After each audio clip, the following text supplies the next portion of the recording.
Good morning. My name is Sue Ulrichs, and welcome to Spalding University's Writers' Room. Our panel discussion this morning focuses on the question, is an MFA right for you? And we're going to go right to the heart of the matter with two experts. So I'd like you to welcome Kathleen Driskell.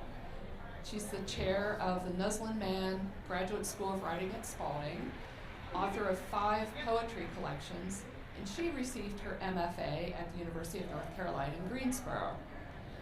I'd also like to introduce Jason Howard, who is the Assistant Professor of Writing and Creative Writing Coordinator at Berea College and editor of the Appalachian Review magazine. His MFA was earned in creative writing from the Vermont College of Fine Arts. So I'd like you to welcome Jason and Kathleen. Thanks for coming, guys. We want this to be informal. We can talk about whatever you'd like to talk about, but I thought I'd just talk for a little bit and then throw it to Jason, who's one of my favorite people in the whole world. A wonderful writer, a beautiful writer, a wonderful teacher. He teaches for us at Spalding, but also at Berea, as was said before. And so I'm interested to hear what he has to say. I am chair of Nuslin Mann at Spalding. We are a low residency program. So one of the things I thought we would do is also talk about the differences between traditional programs and low residency programs. I thought that might be useful. But first, I also, about this time last year, I stepped off of a 4-year term on the board of the Association of Writers and Writing Programs, and it's called AWP. And if you don't know that organization, you should check out their website because it's a wonderful resource. And I was board chair for 3 years of that. So I kind of have a view. It's the largest professional organization for teachers of creative writing and creative writers. So we know a lot between us about MFA programs and how they run and all. So first of all, I thought I might define an MFA because it's confusing to people, and it's even confusing to some of my colleagues. An MFA is not a master's.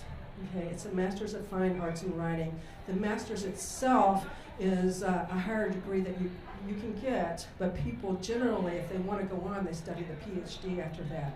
The MFA is called a terminal degree, which doesn't mean it's going to kill you, although some of my students right now might be thinking that it is, but what it means is that it's the accepted teaching credential for practitioners of writing. So do we have any PhDs in here? Okay, so I never want to say this in front of PhDs. Even though I know I'm being filmed right now, but we are the practitioners. When you come into an MFA, you are going to advance your practice of writing poetry, creative, nonfiction, fiction, whatever it is. All right, and if those who are going on for the PhD, even those who are in creative writing, with some aspect of creative writing in the PhD, they're studying theory. They're actually, this is the catty thing that I say, they're studying what we're writing, okay, basically. They're having discussions about what we're writing. And so this is a degree that credentials you to come in and teach. I'm a professor, a full professor at Spalding. I'm on the same level as a PhD.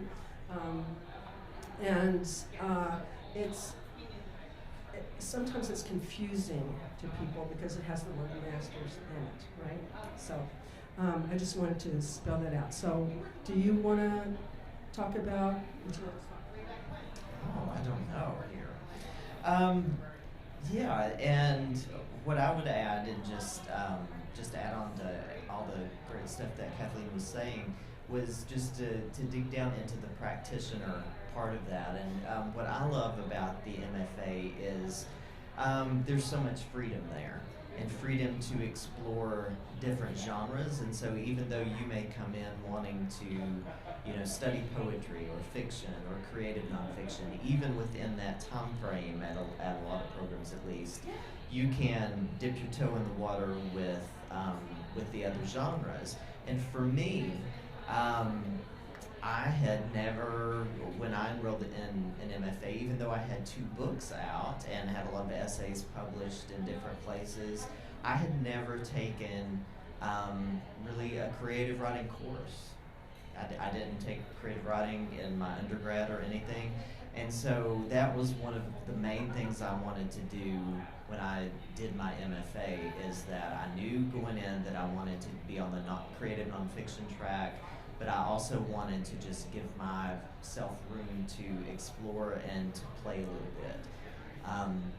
And so I think that for me is something that is exciting in the practitioner realm of things, is that sense of freedom that the programs can give you.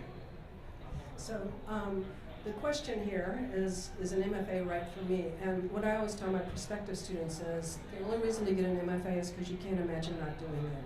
So when I went to get my MFA, I thought I would die if I did not get an MFA. I just wanted to learn as much as I could about the art of poetry.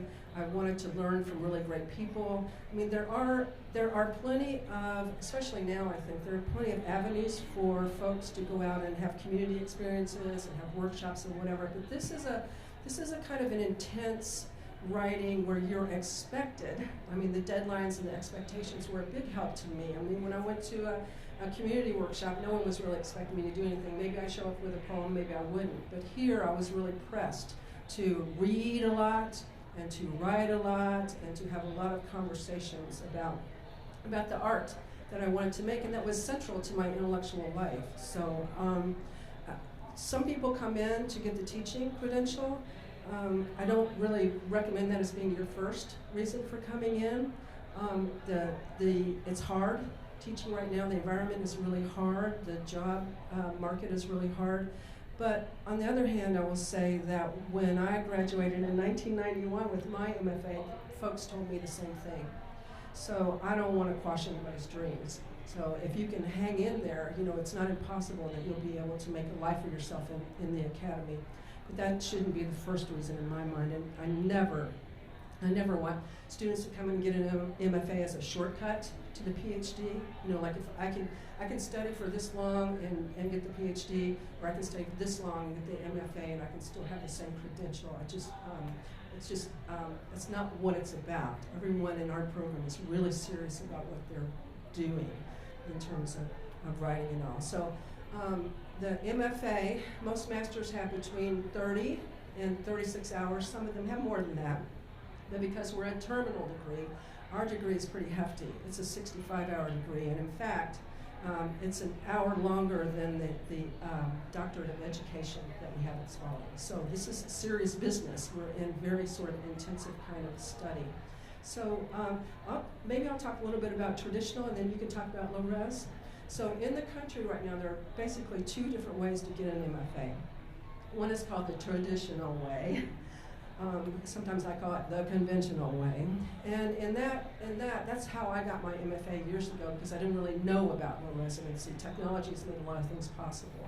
So that meant that I got into a program. When I got in, there were like 5 or 6 programs in the country.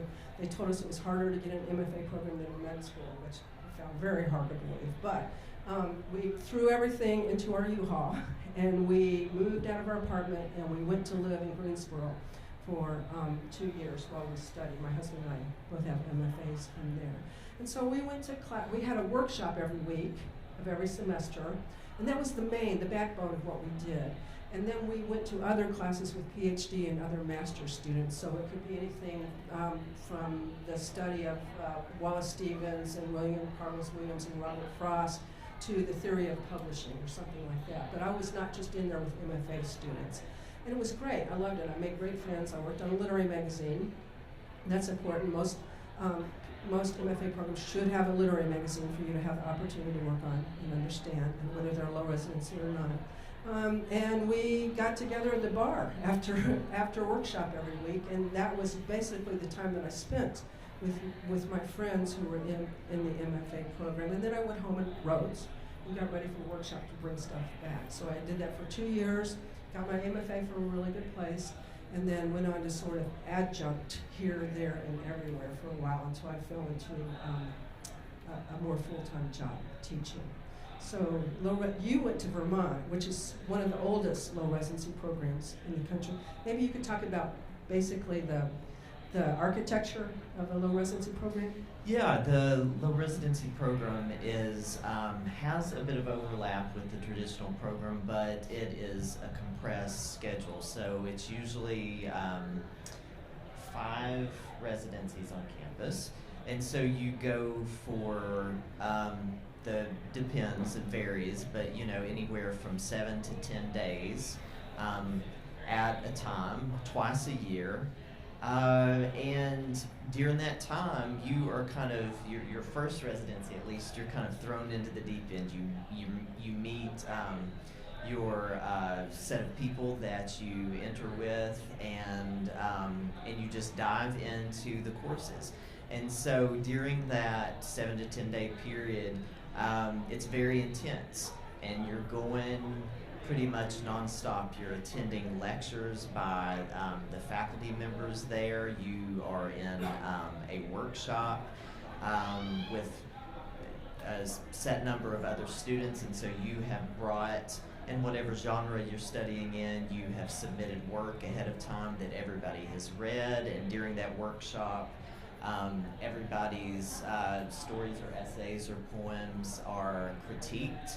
And so it's very intense, and it's very rigorous. And so one thing that I love about the low residency model is anybody can do that and apply, but it's geared especially towards practitioners and people who are already out in the workforce, people who have a career already and maybe are really wanting to MFA, but they don't have the time to quit their job or the resources to quit their job and to dive into a traditional program. The low residency model is very flexible, and you can do that while you work if you manage your time well. But so in between, you have this 7 to 10 day residency, and then in between residencies, so you leave the residency and you come home, and then this is really what I love so much, is you are assigned a mentor to work with for 5 exchanges of writing. We call them packets. And usually about 30 to 50 pages each, and it's once a month. And so during that time, you are just producing writing, and you send it to your mentor with a cover letter in which you're diagnosing your strengths and weaknesses, things you're having trouble with, successes you feel like you may have had. And then they read your writing and give you feedback on that, and write a really in-depth letter about what they have encountered, highlighting your strengths, highlighting your weaknesses, areas for improvement. And so I love having been a student, a low residency student in that model, and now a professor in that model. I just so appreciate that, because I just so often think, where else can you get that such individualized, personal, intimate attention paid to your writing. And so that's one reason I love the low residency model, is because in the traditional program, it has its benefits, obviously, but there's not that level of individualized experience usually. Right, absolutely. I always say that I love my traditional program, but I'm all pro low residency. But let me just say that for certain people, the traditional program is the right move to make. It's more likely that you will be fully funded or partially funded if you go to a traditional program, or you move there. And one of the reasons that is because you're able to have a graduate assistant, or usually a teaching assistantship, where you will teach 1 or 2 classes of composition in order to earn your tuition there. So you are working in that model. You're not making a lot, but you're also not paying out for tuition. But generally what happens, I was about 30 when I graduated from my program, and I was one of the oldest students there. So you'll find that it's generally, every place is different, and you want to look around, but generally you have a more traditional aged graduate students, so anywhere from 22 to 28 is in that sort of program. And so it's more, people have more similar experiences. From both programs, you don't have to have an English degree, usually. I mean, you'll go and check. I mean, there are particulars that they'll say when you apply. But for us in the low residency program, our average age student is about 44. So we do have a handful of students who are younger, but most of these people, and it's almost like to a person, isn't it, to a student? They have gone to college, they have done what they were supposed to do, what their parents said they had to do. They became nurses or engineers or lawyers or whatever, and social workers, teachers, and now they've gotten their kids through college, and now it's their turn. And they're paying attention to that little fire that has been nestled inside of them, usually since their childhood, that people have told to tamp down, or it's not practical, and so now they're saying, it's my time, and this hasn't gone away, and I need to tend to this. Right. So they're doing it, it's coming from a place of passion that they're wanting to learn, and so it's a wonderful student body. They're all particularly driven. I mean, I have never had a better teaching experience than with these students, because everyone wants to be there. Everyone has said, yes, this is not necessarily about getting a promotion in my job or whatever, or making me more marketable, although I'm astonished across the board at MFAs because people simply don't write very well. They never really have, but especially now with the content kind of driven creativity and the web and all that, I'm astonished at the jobs that our students have and the lives that they've made for themselves outside of the academy. Some of them are teaching. Krista Wilkinson is our grad. Frank Walker is our grad. Silas House is our grad. And they're teaching for us too, because we have no problem with hiring our own, because we know how wonderful they are. But it's just a different kind of experience. Before I keep going on and on, but what we've created in the Spalding is a way to try on the program, because some people are like, oh, I've been out of school a long time, I don't know if I can do this, do I really want to do this? And so we've created a certificate where you can come in and you can take one semester and just sort of try it on. And then if you want to go on, you apply that to the next semester, and if you want to get a master's, then you can take another semester and get a master's. And if you decide you want to go on and get the MFA, then you just take those semesters on into the MFA. So it's sort of seamless in that way, and you don't have to do it all at once. For instance, you think, well, I think I would like to teach creative writing or composition or something in post-secondary. You can do that with a master's degree. You probably can't get hired and go to your fullest potential as a professor, but they'll be happy to exploit you, as an adjunct with a master's. And so you can go out and teach and say, is this really what I want to do with my life? So it's just a way to sort of try this on, because it's not like going to business school. It's a different kind of mindset that you're in. This is about intrinsically improving, your life experience. And we always hear, this is life-changing. Life-changing, they always tell us that. So I'm a cheerleader because I know what it does for our students, because I've just seen it. And they all many of them stay connected with us, and it's just quite wonderful. And they stay connected with their cohort that they came in with. The other part of the low-res model that I love so much is that community that is built, because you're thrown into the fire together, and so there's usually an immediate bonding experience. And so what we often see is that it's not just the packet exchanges between the mentor and student that are taking place, but in between residencies, you're staying in touch with your peers, you're exchanging writing with your peers, you're getting feedback from them. Those relationships continue after graduation. I know so many groups that, years later still get together twice, 3 times a year to do their own writing workshop on their own. So that's always just so beautiful to see. Yeah. Well, I should say that Spalding was the first MFA program in Kentucky.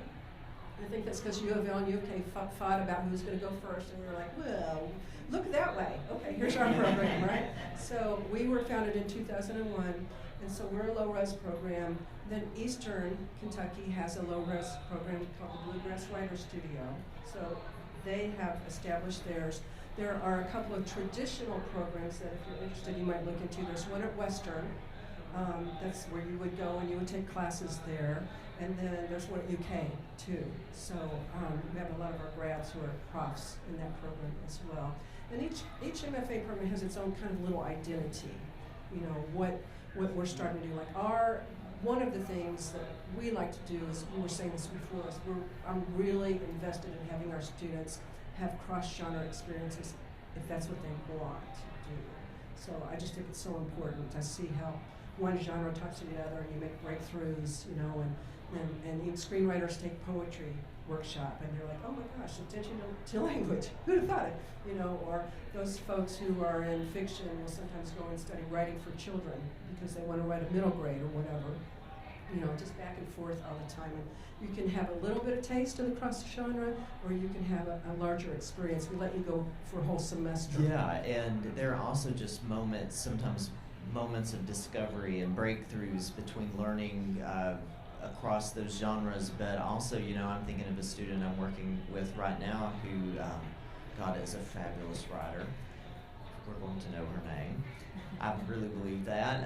Who started as a fiction student and took one of those semesters as a nonfiction student, I think her second semester, and was like, whoa, I'm a nonfiction writer. I want this, and so just, you know, switched her track. Yeah, yeah. So we should probably stop here for a minute and see if you all have questions about anything. So I know we're kind of, I feel like we're kind of cheerleading for Spalding, but that's what I know best. And we've all worked together to create the program that we wish we had gone through. So.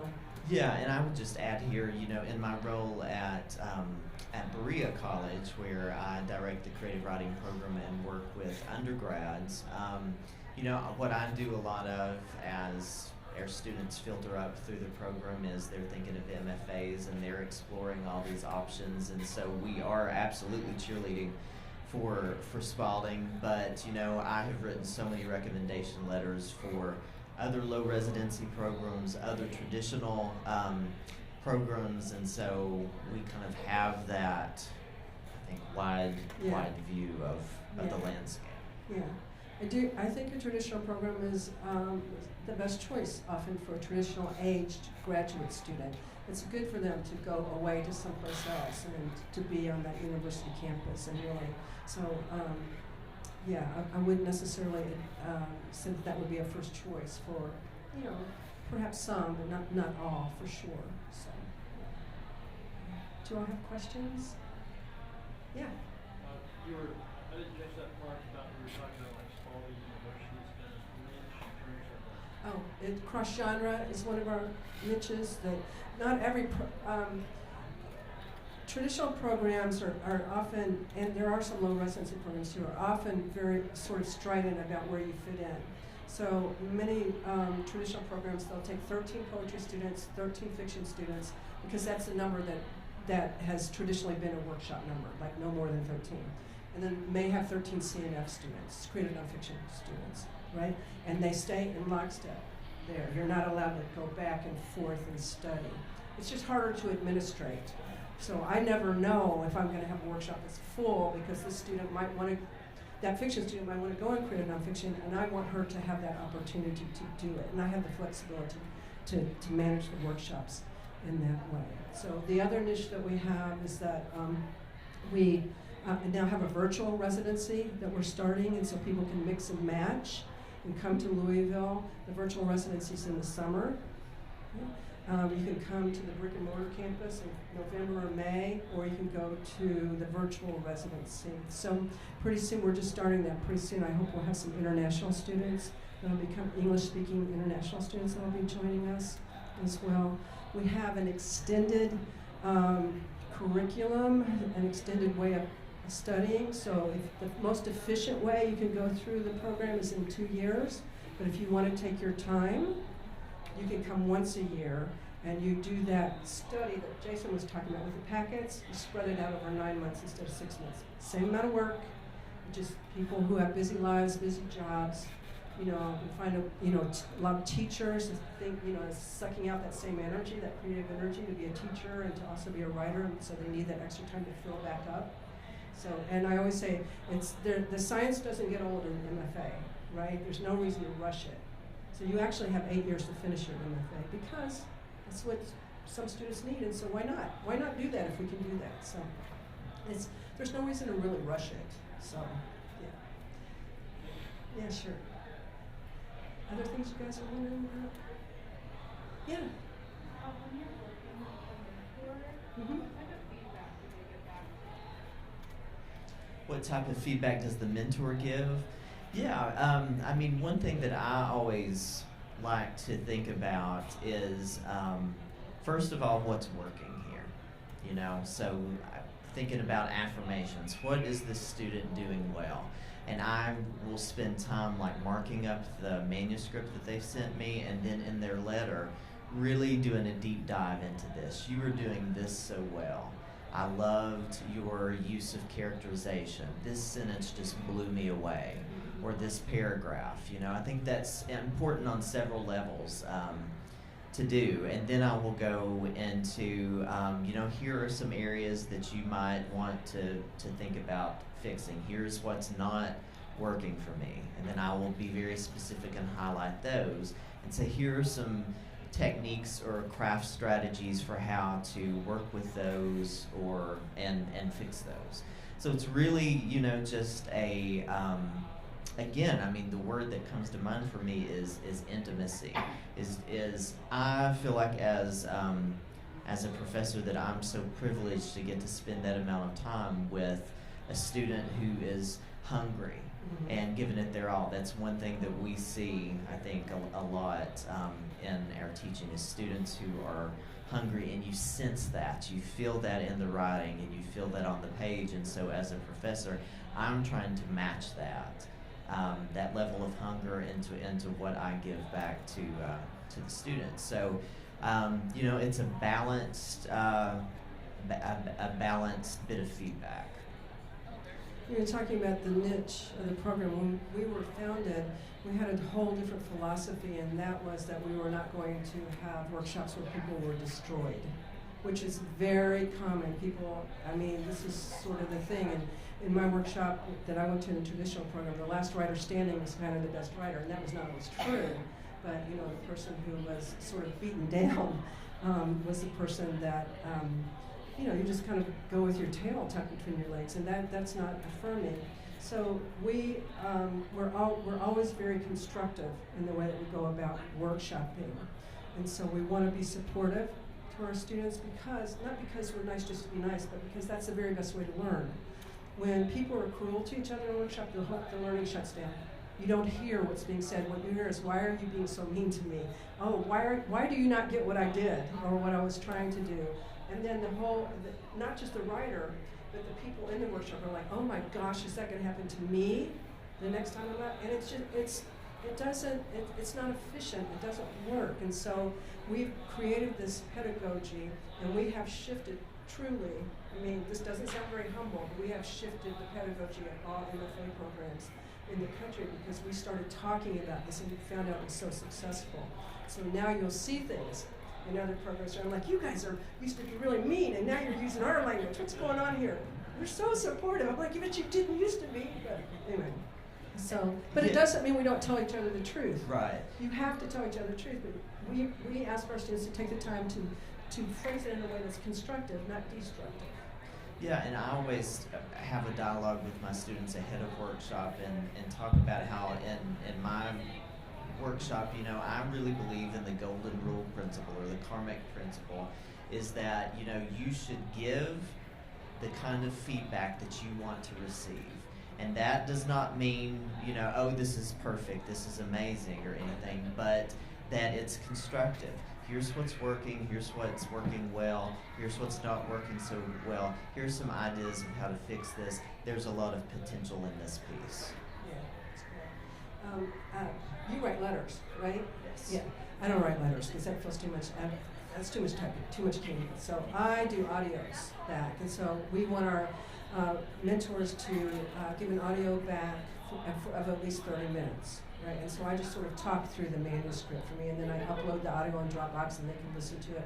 And I make notes too, and that just feels more like I was a classroom teacher for a long time, so That just feels more like teaching for me. But I'm working with, I have 2 thesis students right now, and I'll just talk about one in particular. He wanted to put together a book. So basically, I'm helping him put together his book, and I just sent him, it's his 3rd packet, I just sent him an audio that was broken up in pieces, so he could listen to it in different trips to the grocery or whatever, but it's almost 4 hours long, you know, talking about, you know, maybe we need to move this poem over here, I'm beginning to see this arc and the way you're putting things together, maybe you need to write a piece, can you write a poem that will go in this place right here that will help the book?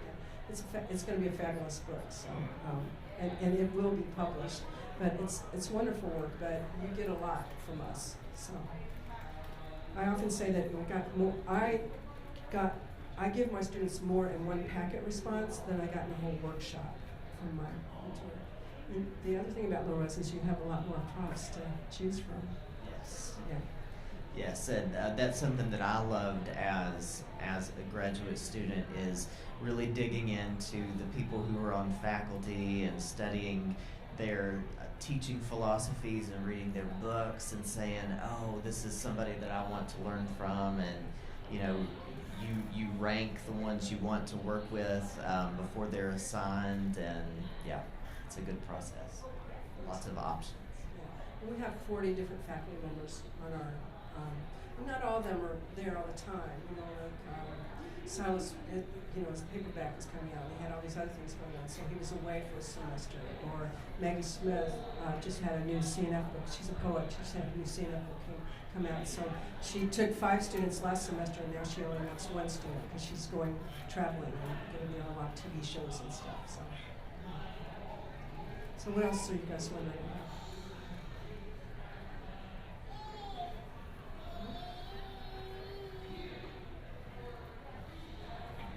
Yeah. So when you're, if you're applying for one of the programs that has those like studying more like restricted, like you're in this genre and you're like sitting up, but you're kind of in between what genre you want to apply for, do you have like a recommendation of like how to make that decision, I guess? What are the genres you're thinking about? Fiction and creative writing. Yeah, those are very closely related. I mean, they're in wonderful conversation with each other. So I would say there are more programs, traditional programs, that have, are you thinking about traditional program? Moving? Yeah. Okay. Yeah, I work in UK. So, Okay. yeah, looking at Yeah, well, what I would do then, I would talk to somebody there. Not somebody in admissions, because they don't really get us, right? But I would talk to one of the professors there. I know there are a couple people here teaching, so they're out in the side there, not quite in the tent, but Crystal is there, and I guess Frank is in the tent. Frank Walker's in the tent. So I would go and ask their advice about what to do. Sometimes when we have students who want to do that, we'll say just do one. We ask for a critical essay. We ask for you to talk about a piece of writing that's meant something to you. And then we ask about a personal essay. What we're wanting to know is, have you thought about this? Is this something you really want to do, and why is Spalding or UK the right place for you? But you should have those conversations before you put the packet together. And then ask them, sometimes we'll say, well, why don't you apply in nonfiction and apply in fiction? So you have 2 writing samples. You have one of the pieces will stand in sort of over there, the 2 writing samples. Maybe you will get in nonfiction, but you won't get in fiction, or vice versa. But you should really just have a conversation. They're there for you. All MFA programs are looking for really good students, so they're not going to have a problem talking with you. And someone, you know, the program in UK, I mean, I immediately think of Crystal Wilkinson, who writes in fiction and creative nonfiction, and is such a wonderful writer in both, so you're going to be in good hands either way. Yeah. It just, with the ethos or the way this program is administrated, it depends on how much flexibility they'll have for you. So, yeah. But really, go down and talk to her. Tell her Kathleen said to come down and talk to her. Okay. Yeah. Other questions? Yeah.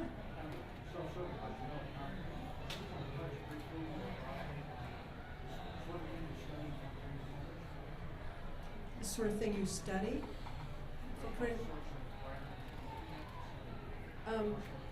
Well, it in our program, it's highly individualized to you. So you might hear some lectures, like what you hear a whole gamut of lectures. So it might be memoir, it might be autobiography, it might be personal essay, it might be collage essay, it might be lyric essay. All those things are available. Literary journalism, immersion journalism, which is, you go somewhere or immerse yourself in a particular subject. You're doing interviews just like a journalist is, but you are often a character in the story and the progression of it. That's an interesting subgenre.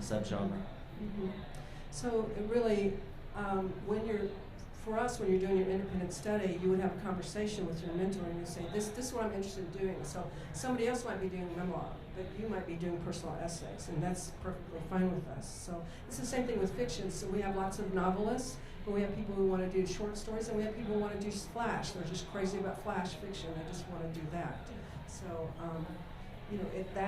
it's not like you're sitting in a class and you get one thing and everybody gets that thing. So there are some shared principles in there, but it's kind of wonderful. I was thinking before when you were talking about mentoring, one of the things that we really try to do, our teaching ethos is, besides not crushing anyone, is that we don't try to lay an aesthetic on our students. We try to help them develop their aesthetic. So there are many programs where you would go and you'd be like, oh, I can tell that person came from this school, because their writing professors were like, well, you need to do this because I do this, right? But that's not what we're interested in. So, and because you have so many choices of teachers, you're bound to find somebody who's interested in what you're interested in. Creative nonfiction has been around for a while, and people still have questions about, like, what could be creative about nonfiction? How can that be creative? So, but it's a wonderful genre. So I'm trying to teach myself how to write essays, so I love it. What else are you all writing about? Yes? This is just maybe your opinion or your experience, but once somebody is out of an MFA program, do you find that there is sort of like a perception of a low residency program as opposed to a full residency? Does it matter, like once you're sort of in the industry, what your experience is and what your training has been, depending on what you decided to do? I think in the beginning there might have been, but there are like, when we started there were 5 or 6 programs and now there are 80. Okay, so, and I think people are beginning, there was some tension between traditional programs and low-rise programs, like what are you guys trying to do, come in here and scoop all our students in. But we're really kind of teaching different students. And so in terms of credentials, our grads are at, they're Crystal's a full professor at UK. Before that, she was at IU. Frank, was other places. I don't think there's a distinction anymore. In fact, people understand that you probably had more experience with adult learners, which is a really hot kind of recruiting stream right now.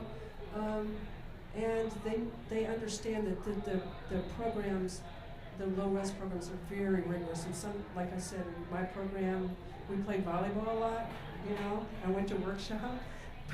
Did you have time to play volleyball in your low-res program? We played a baseball game, that was about it. Right, but you probably did a ton more work than I Yes. did in my program. So, yeah. So no, I don't think so anymore. I think people see that there are different things that are good and bad for them. So, yeah. The other thing I will say that people understand is that, yes, you go away and you go to Columbia or you go someplace that has a high name recognition as a traditional program, and there's always hot young writers in there, right? And everybody knows who the new hot young writer is that comes in because they got the big fellowship or whatever. And so many times those people do not go on to publish a book, they don't go on to write because they've never learned how to do it. When they have to go home and go to the grocery store and do carpool with the kids and have health insurance. So our students write because they know how to do it because they go home and that's where the bulk of their writing is happening. So they know how to go into the office and write when the kids are screaming, right? Or the dogs are barking because the FedEx man's coming or whatever. Yes. Yeah. Do you find that?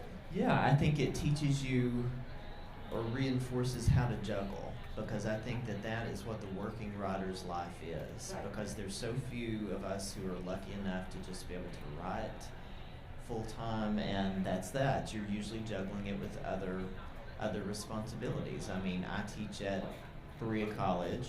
I also edit a literary magazine there. I teach at Spalding. I do my book writing. I write essays in journalism.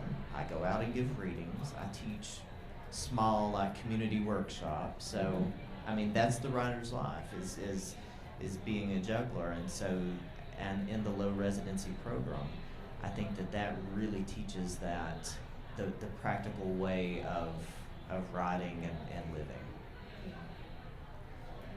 I would say at my program, which was really renowned, 2 of us went on to write.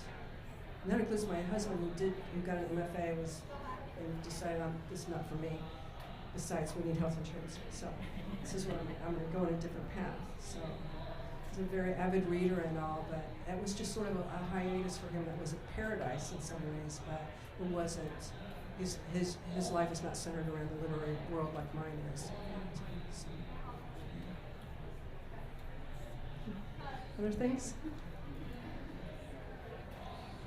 What can we talk about that we haven't talked about?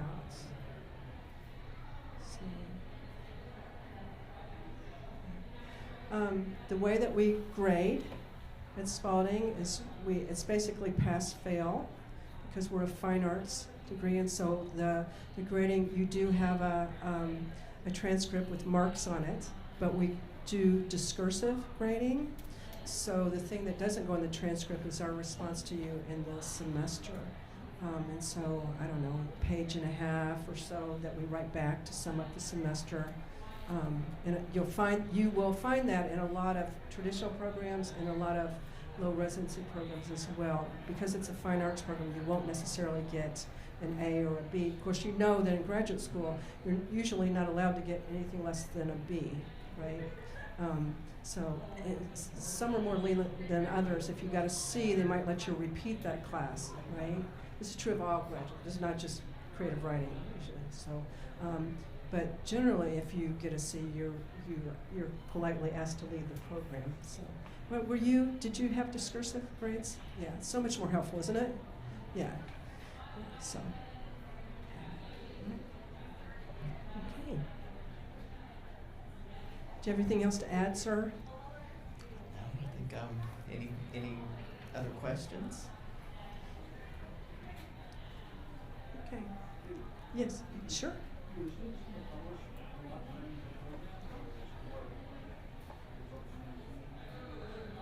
I don't. Yeah, I don't know that. That's my main focus. I mean, I do want to help them get published afterwards, but if you learn your craft and you learn it well and you spend all your time trying to improve your practice, then the publication will come. So, and speaking from personal experience, I published too young. I published things that were just terrible, just because I was in a hurry to be published. So, because that was a long time ago, and the internet hardly existed, so it hasn't followed me around, thank goodness. But you all are not in that. You're not in that position. Things will follow you around. So. Yeah, it mainly is. We do this thing, though, during the independent study, which is what we call the packet exchange. In September and in March, we have virtual seminars on the business of writing. So I wanted to take that conversation out of the residency and just focus on craft and elements and technique.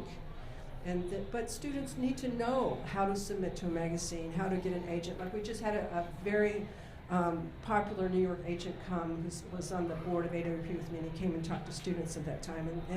And I learned a lot about agenting, because as a poet, I don't really have an agent. But even beginning fiction writers and nonfiction writers can have agents. So we have that business of writing. We have lots of alums who come in and talk about what they're doing with their MFA, sort of tangentially. So we have writers who are graduates who are making really great livings as editors of alumni magazines. Apparently that's a really hot thing that you can use your MFA for.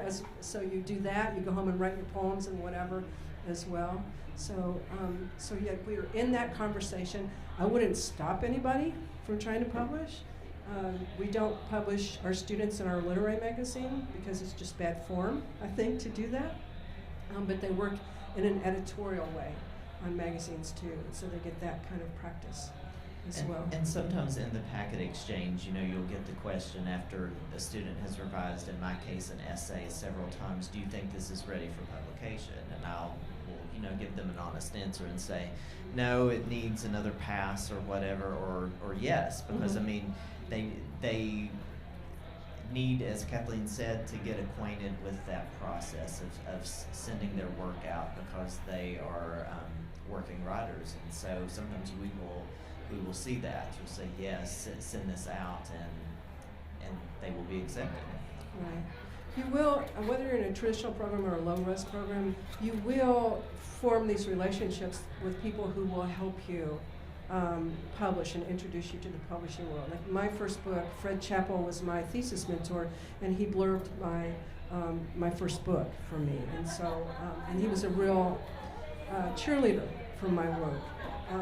My best friend, Claudia Emerson, who is a poet who won that Pulitzer, and she was in the program with me. She died about 7 years ago, but the guy who championed her was Alan Shapiro, and so he helped her. He knew somebody at LSU who helped, he introduced them. And so if you only have a couple of professors, though, you have two avenues. If you have the low residency, you have lots of people who may be able to help you into those routes, but none of that is guaranteed. None of that is guaranteed. It's got to be about the work first. So, okay. Other questions? No? Well, I'm downstairs. If anybody wants to stop and talk to me, and I don't know how long you're hanging out. I'll be floating around for a little bit, so just grab me. Yeah. And like I say, if you guys are interested in that UK program, there are people from EKU here too. I know, floating around, and I don't know about Western. I haven't seen anybody from Western yet, but I just kind of got here and got my coffee. So, all right. Well, thank you all so much for coming, and I hope it was helpful. Thank you.